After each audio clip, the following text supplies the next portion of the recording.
तो हुक के अनुसार प्रत्यास्थता की सीमा के अंतर्गत प्रतिबल और विकृति का जो अनुपात होता है उसको यंग प्रत्यास्थता गुणांक कहा जाता है। हुक के नियम के अनुसार हुक 1 मिनट।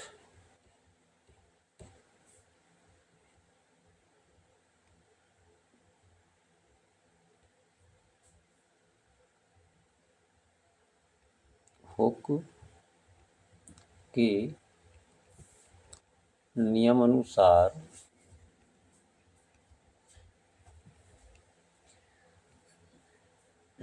प्रत्यास्थता की सीमा के अंतर्गत प्रत्यास्थता की सीमा के अंतर्गत प्रतिबल और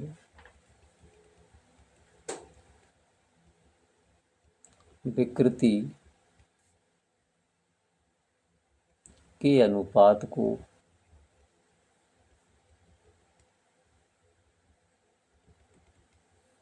यंग प्रत्यास्थता गुणांक कहते हैं।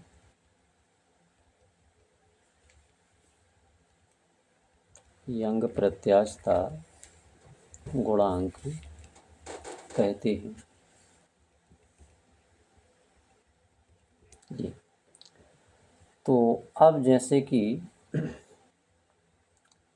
ये मान लिया कि कोई तार है जिसकी लंबाई ए भी एक तार है, ये ए भी एक तार है और इसकी जो लंबाई है वो कैपिटल एल है। अब इस तार से अगर कोई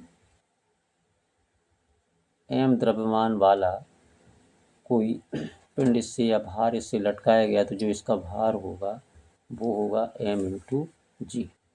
अब इस एम जी भार को लटकाने से तार की लंबाई में परिवर्तन होगा। अब वो जो परिवर्तन हुआ तो परिवर्तन हमने मान लिया कि ये लगभग इतना स्मॉल एल के बराबर है। ये स्मॉल एल है। 1 मिनट, लंबाई में परिवर्तन हुआ वो स्मॉल एल है। अरे क्या ये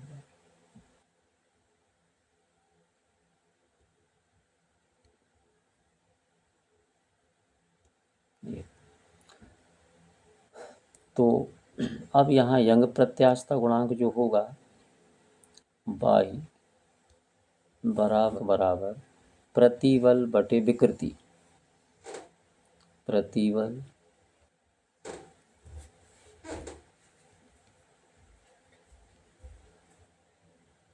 बटे विकृति, ये तो इतना ही होता है। अब प्रतिबल बराबर कितना होता है, एफ अपॉन ए, ये एफ अपॉन ए है और विकृति होता है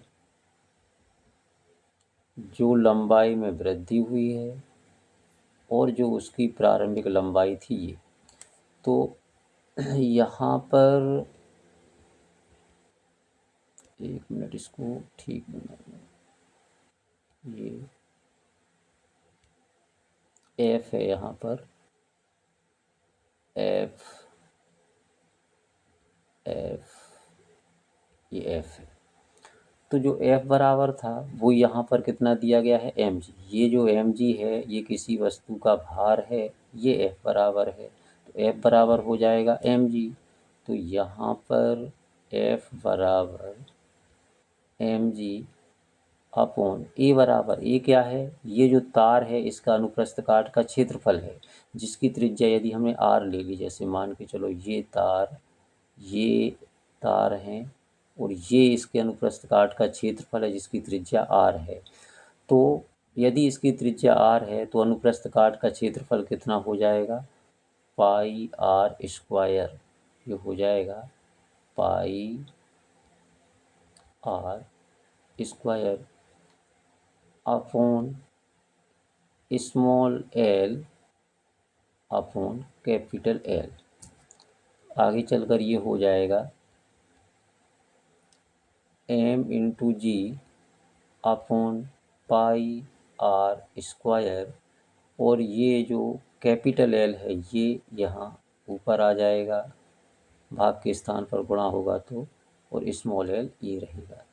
तो जो यंग प्रत्यास्थता गुणांक है वो कितना होगा, m/g into capital L upon pi are square into L. तो इसका मतलब ये हुआ कि अगर m का मान ज़्यादा है तो यंग प्रत्यास्थता गुणांक ज़्यादा होगा, क्योंकि ये दोनों समानुपात में हैं। g का मान तो 9.8 है। कैपिटल एल मतलब वस्तु की जो प्रारंभिक लंबाई है वो यदि अधिक है तो यहाँ यंग प्रत्यास्थता गुणांक का मान भी अधिक होगा। अगर ये जो तार है इसकी मोटाई अधिक है, यहाँ देखो, यदि त्रिज्या अधिक होगी तो इसका मतलब है कि ये तार अधिक मोटा है, और यहाँ त्रिज्या और यंग प्रत्यास्थता गुणांक एक दूसरे के इन्वर्सली प्रोपोर्शनल हैं, व्यतिक्रमानुपाती हैं। तो अगर तार मोटा होगा तो उसका यंग प्रत्यास्थता गुणांक कम होगा। इसी प्रकार किसी वस्तु पर बल लगाने पर अगर उसकी लंबाई में वृद्धि अधिक होती है तो उसका यंग प्रत्यास्थता गुणांक कम होगा, क्योंकि यहाँ यंग प्रत्यास्थता गुणांक और लंबाई में वृद्धि एक दूसरे के कैसे हैं, व्यतिक्रमानुपात में है।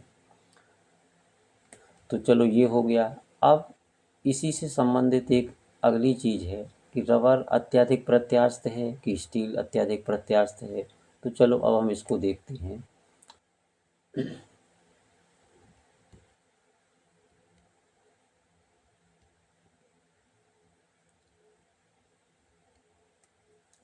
तो मान लिया कि दो टुकड़े हैं, जैसे ये एक टुकड़ा है स्टील का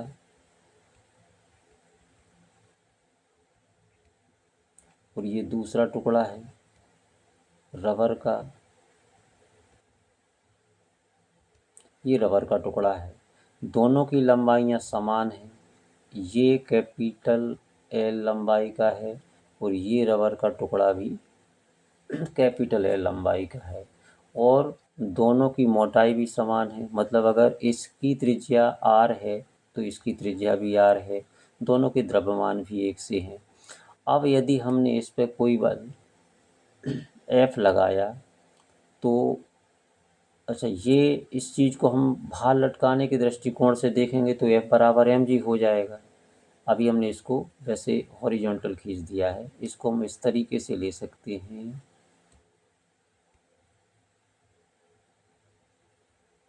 ये एक तार है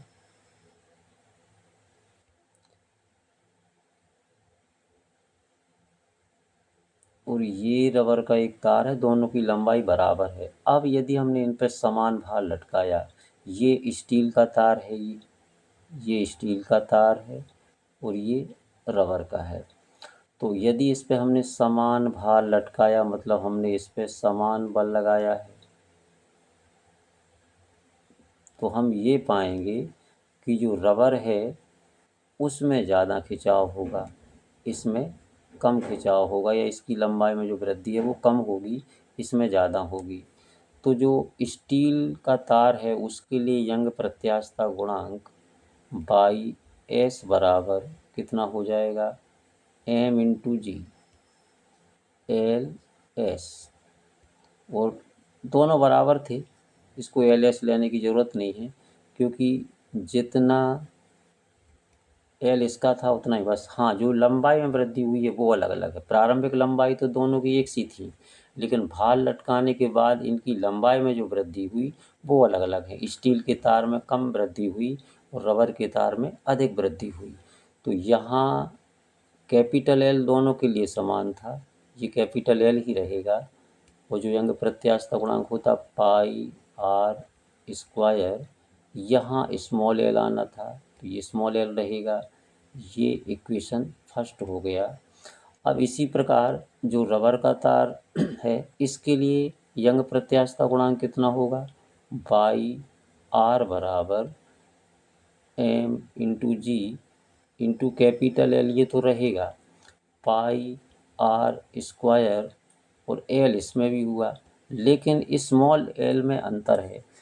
यहाँ हम देखेंगे कि जो स्टील का तार है उसमें कम वृद्धि हुई है, तो इसकी जो लंबाई में वृद्धि हुई है टोटल यहाँ से लेके यहाँ तक, इसको यदि हम माने एल एस, ये अलग अलग है, ये एल एस है। वो जो रबर के तार में वृद्धि हुई है उसको हम क्या ले लें, ये एल आर है। ये इक्वेशन इसका सेकंड हो गया। अब चूंकि हमें ये पता करना है कि किस में कौन अधिक प्रत्यास्थ है, तो अब हम दोनों का अनुपात लेते हैं, स्टील का जो यंग प्रत्यास्थता गुणांक है और जो रबर का यंग प्रत्यास्थता गुणांक है। तो यहाँ ये हो जाएगा by S upon by R बराबर, यहाँ से M G into capital L upon pi are square, square है ये, एक मिनट, pi are square L S, और अपॉन में क्या आ जाएगा, M into G into capital L, और यहाँ से क्या आ जाएगा, फिर वही चीज़ पाई आर स्क्वायर एल, और यहाँ आर, ये स्मॉल एल है।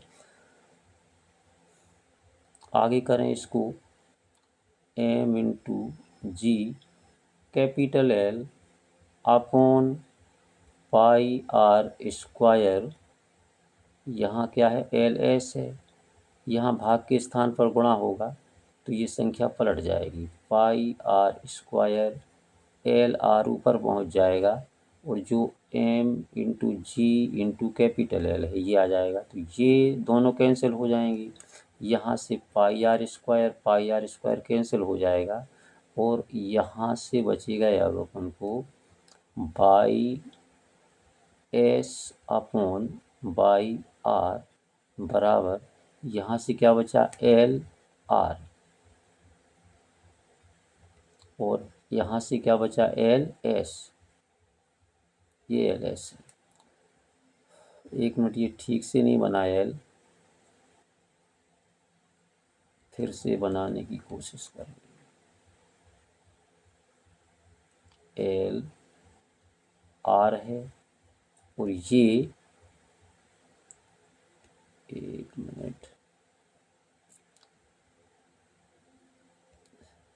एल एस है।